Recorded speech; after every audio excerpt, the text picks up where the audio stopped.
possibilities. Quantum mechanics allows supreme mind. The brain is capable of millions of neural nets. Cascade biochemical An emotional response. molecules. The brain does not know the difference between what it sees in its environment and what it remembers. We are running the holodeck. Whatever way we observe the world around us. So how can you continue to see the world as real if the self that is determining it to be real is intangible?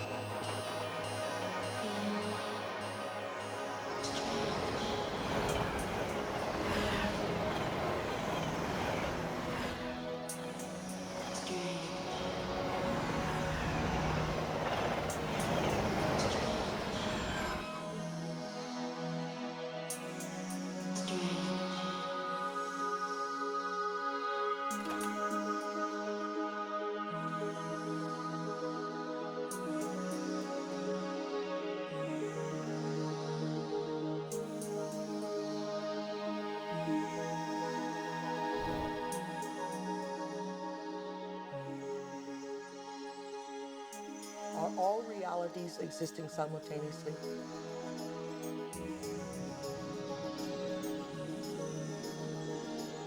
Is there a possibility that all potentials exist side by side?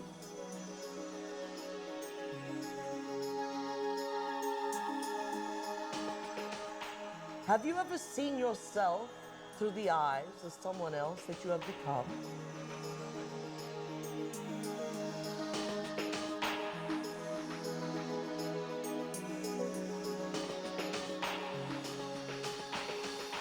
And looked at yourself through the eyes of the ultimate observer? Who are we? Where do we come from? What should we do? And where are we going? Why are we here? Well, that is the ultimate question, isn't it? What is reality? What I thought was unreal now, for me, seems in some ways to be more real than what I think to be real, which seems now more to be unreal. You can't explain it. And anybody who gets too lost and anybody who spends too much time trying to explain it is likely to get lost forever down the rabbit hole of mysteriousness. I think the more you look at quantum physics, the more mysterious and wondrous it becomes. Quantum physics, in very succinctly speaking, is a physics of possibilities. These are questions, these are addressing questions of how the world feels to us, of whether there's a difference between the way the world feels to us and the way it really is. Have you ever thought about what thoughts are made of? I think some of the things we're seeing with the children today is a sign that the culture is in the wrong paradigm and not appreciating the power of thought. Every age, every generation has its built-in assumptions that the world is flat, or that the world is round, etc. There are hundreds of hidden assumptions, things we take for granted that may or may not be true. Of course, in the vast majority of cases, historically, these things aren't true.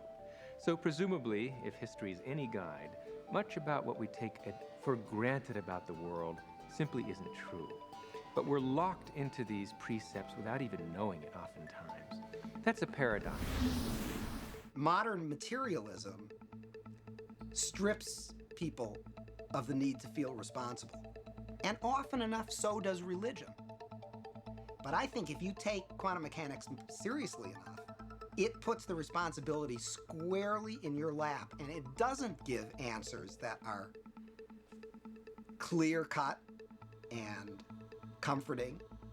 It says, yes, the world is a very big place, it's very mysterious, mechanism is not the answer, but I'm not going to tell you what the answer is, because you're old enough to decide for yourself. everyone a mystery? Is everyone an enigma? They most certainly are. Asking yourself these deeper questions opens up new ways of being in the world. It brings in a breath of fresh air. It makes life more joyful. The real trick to life is not to be in the know, but be in the mystery.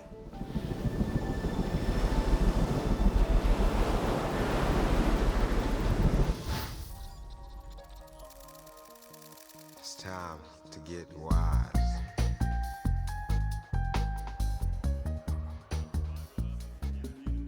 Why do we keep recreating the same reality?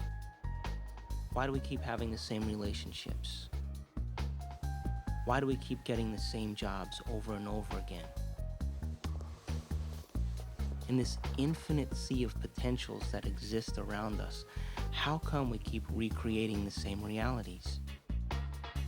Isn't it amazing that we have options and potentials that exist, but we're unaware of them? Is it possible that we're so conditioned to our daily lives, so conditioned to the way we create our lives, that we buy the idea that we have no control at all? We've been conditioned to believe that the external world is more real than the internal world. This new model of science says just the opposite. It says what's happening within us will create what's happening outside of us. There's a physical reality that is absolutely rock solid, and yet it only, if you want to put it this way, it only comes into existence when it bumps up against some other piece of physical reality. That other piece may be us, and of course we're partial to those moments, but it doesn't have to be either. It could be just some incidental rock comes flying along and interacts with this fuzzy mass of stuff, and sure enough, it provokes it into a particular state of existence. And there were philosophers in the past that said, look, if I kick a rock and I hurt my toe, that's real. I feel that, it feels real, it's vivid, and that means that it's reality. But it's still an experience, and it's still this person's perception of it being real. Scientific experiments have shown that if we take a person and hook their brains up to certain PET scans or computer technology and ask them to look at a certain object, and they watch certain areas of the brain light up, and then they've asked them to close their eyes and now imagine that same object.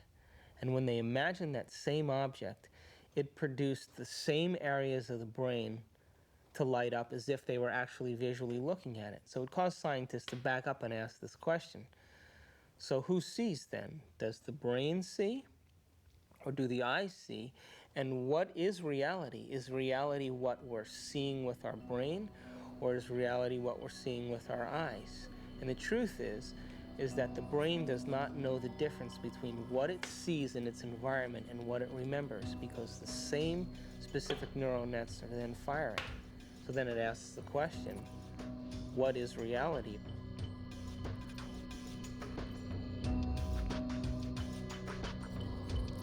We're bombarded by huge amounts of information, and it's coming into our body, and we're processing it, coming in through our sense organs. It's percolating up, and at each step we're eliminating information, and finally what is bubbling up to consciousness is the one that's the most self-serving. The brain processes 400 billion bits of information a second, but we're only aware of 2,000 of those. But our awareness of those 2,000 bits of information are just about the environment, our body, and about time.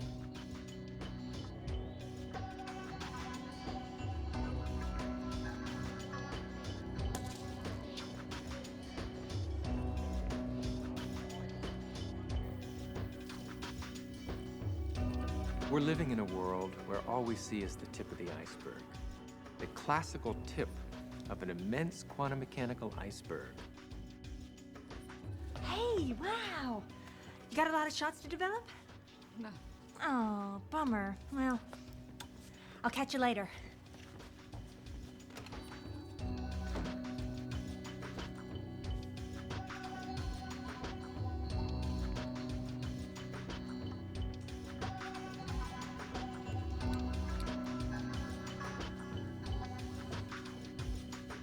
If the brain is processing 400 billion bits of information, and then our awareness is only on 2,000, that means reality is happening in the brain all the time. It's receiving that information, and yet we haven't integrated it.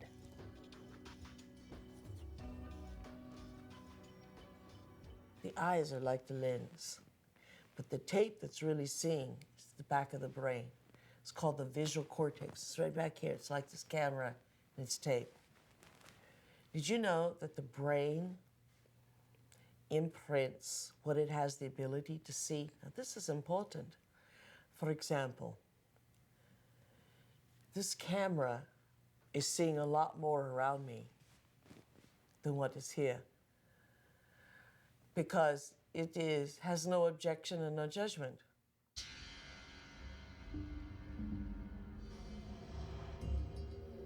The only movie that's playing in the brain is what we have the ability to see. So is it possible our eyes, our cameras see more than what our brain has the ability to consciously project? Well, the way our brain is wired up, we only see what we believe is possible. We match patterns that already exist within ourselves through conditioning. So a wonderful story that I believe is true is that when the Indians, the Native American Indians on the Caribbean islands, saw Columbus's ships approaching, they couldn't see them at all because it was so unlike anything they had ever seen before. They couldn't see it. When Columbus's armada landed in the Caribbean, none of the natives were able to see the ships, even though they existed on the horizon. The reason that they never saw the ships was because they had no knowledge in their brains or no experience that clipper ships existed.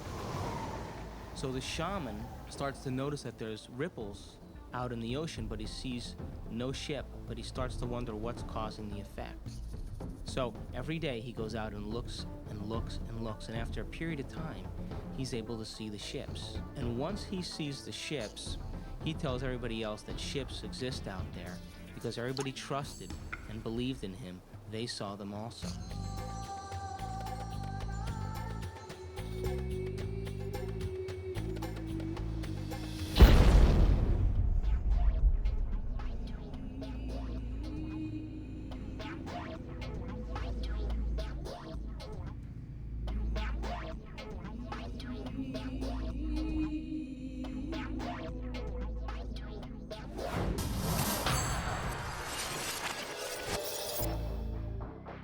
We create reality.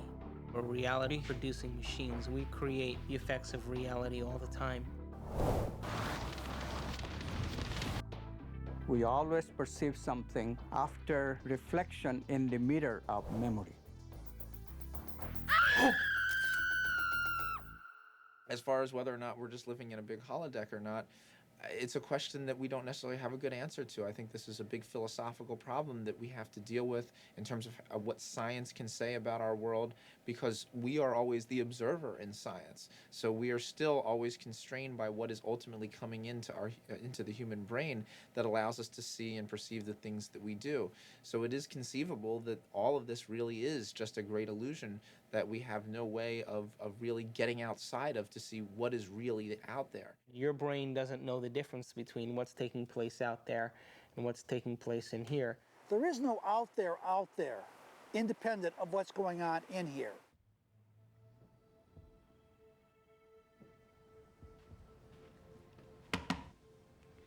You okay? I heard you scream earlier. Was it another dream?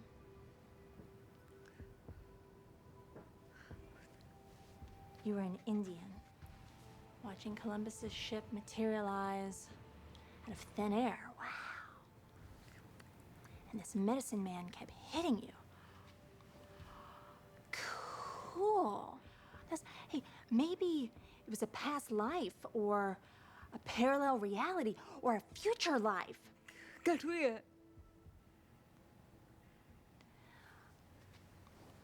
Or maybe that dream was trying to tell you the truth.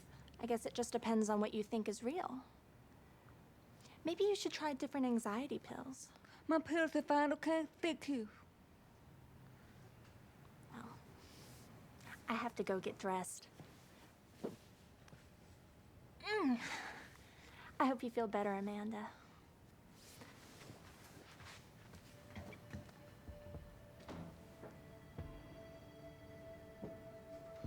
God, Amanda.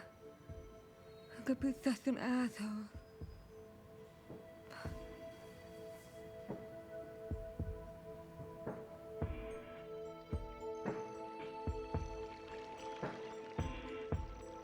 There actually are choices in the direction of how a life can go that are contingent upon small level quantum effects not being washed out.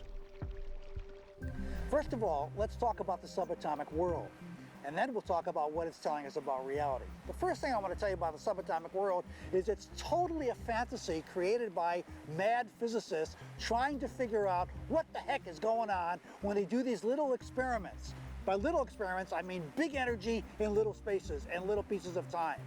It gets pretty nutty at that realm of things, and so subatomic physics was invented to try to figure that all out.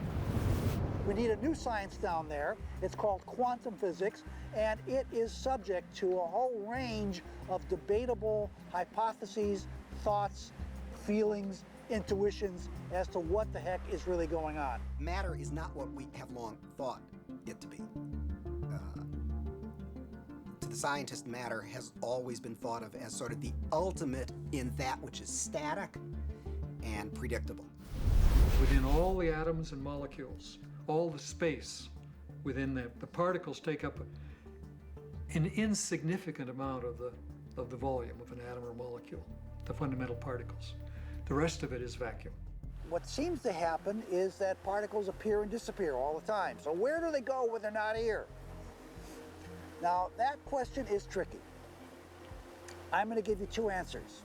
Answer number one, they go into an alternative universe where the people in that universe are asking the same question about those particles when they come into our universe. They say, where do they go?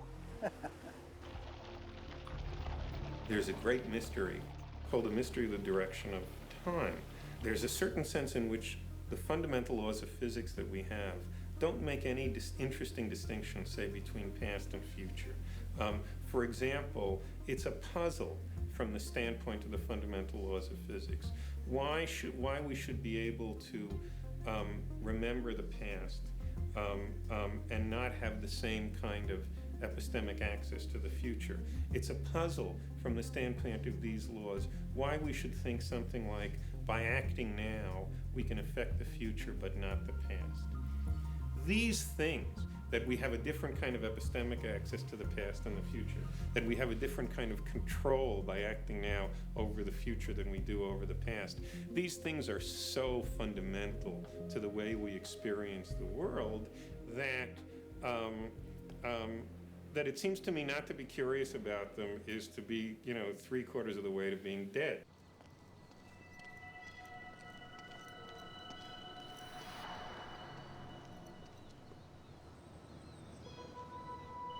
Want to shoot some hoops?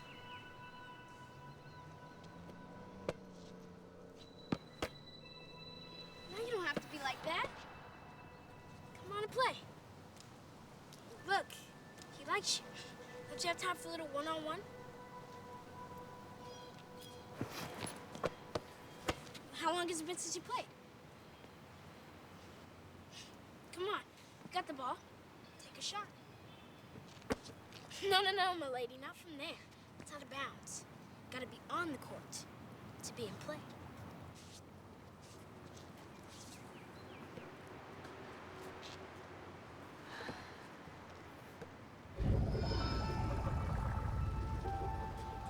Welcome to Duke Reginald's court of unending possibilities.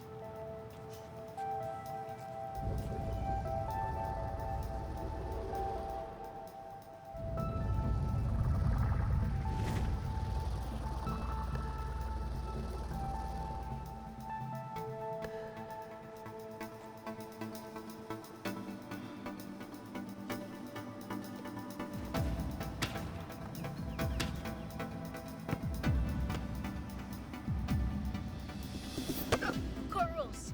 Gotta sink the last one. They're hung. touched you. Right. And it's not solid. This ball is mostly empty. In fact, the universe is mostly empty.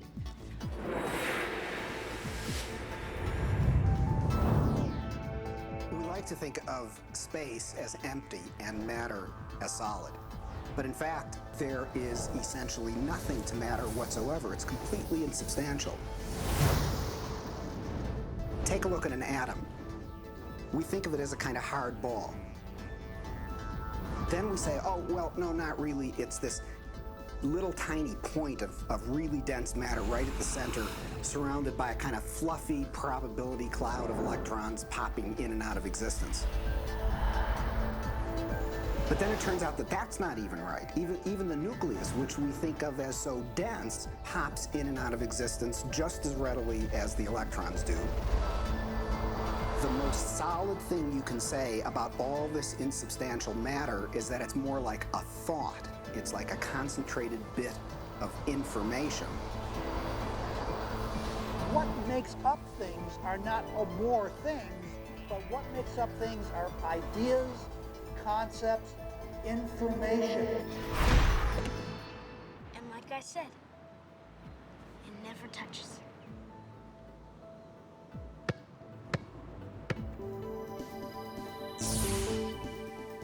Those electrons build up a charge and push the other electrons away before they touch. So nobody touches nothing. Come on, put your stuff down. Nobody's gonna take it. Like I said, this is my court. It's no problem.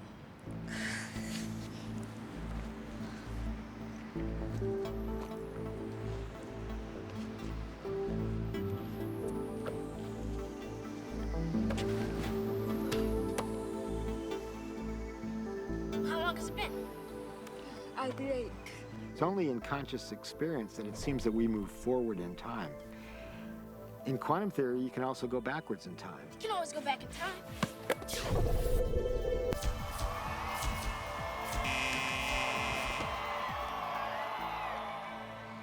What's the matter? Remember, it's empty. How do you know this yet? I read Dr. Quantum comics. Everybody thinks it's just kid stuff, but I know it's real. That's how I do my magic on the court. Yeah, I always choose the Wonder Boy first. He's got the weirding way. Well, Dr. Quantum says everybody's got it. Everybody's doing it constantly, each and every time you look. When you ain't looking, it's like a wave.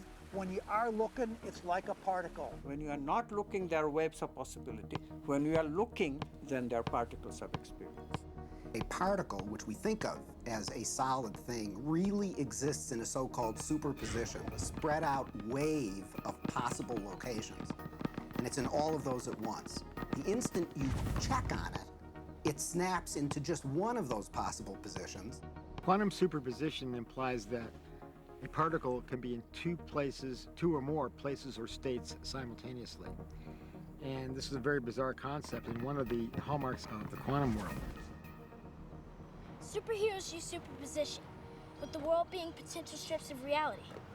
Until we choose. Heroes choose what they want. Being in many places at once, experiencing many possibilities all at once, and then collapsing on the one. The question is, how far down the rabbit hole do you want to go?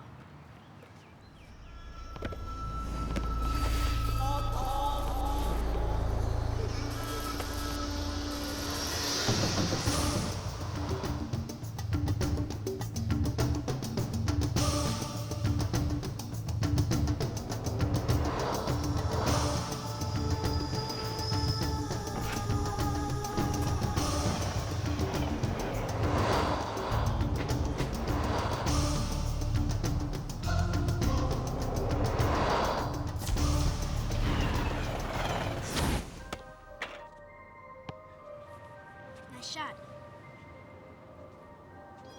How can a system or an object be in two or more states at the same time? It's very easy.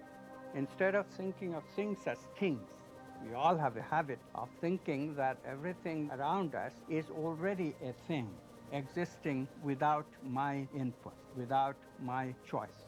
You have to banish that kind of thinking. Instead, you really have to recognize that even the material world around us, the chairs, the tables, the rooms, the carpet, camera included, all of these are nothing but possible movements of consciousness. And I'm choosing moment to moment out of those movements to bring my actual experience into manifestation. This is the only radical thinking that you need to do. But it is so radical, it's so difficult, because our tendency is that the world is already out there, independent of my experience.